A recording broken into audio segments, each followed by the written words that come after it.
But some of our scientists had a problem with that because they saw the imbalance.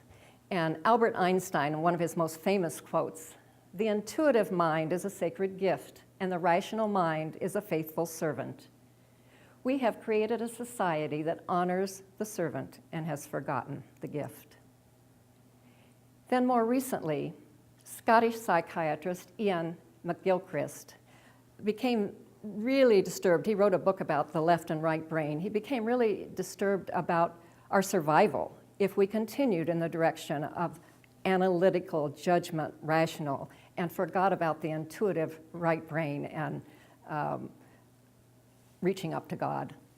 He says, human prioritizing of the left brain results in rigidity, bureaucracy, self-interest, and incapacity caused by its own imbalance. The quantum era began around 1900 when some of the scientists saw that there were questions, particularly about the qualities of light, and it didn't quite match the Newtonian model of physics. So they started searching further. German physicist Max Planck discovered that light exists in discrete energy packets, and he named them quanta. New quantum research showed that there's actually a vast luminous web of connection that reveals our link to everything.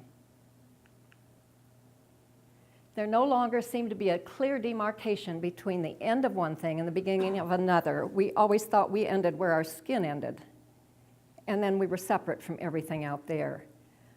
But with the new learning of quantum physics, we know that this energy is connecting us to everything else, and we don't end where our skin ends.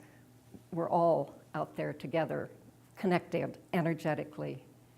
The new science showed not predictability, but uncertainty. There was actually a principle of uncertainty, which was found that the Earth does not go in predictable ways like clockwork.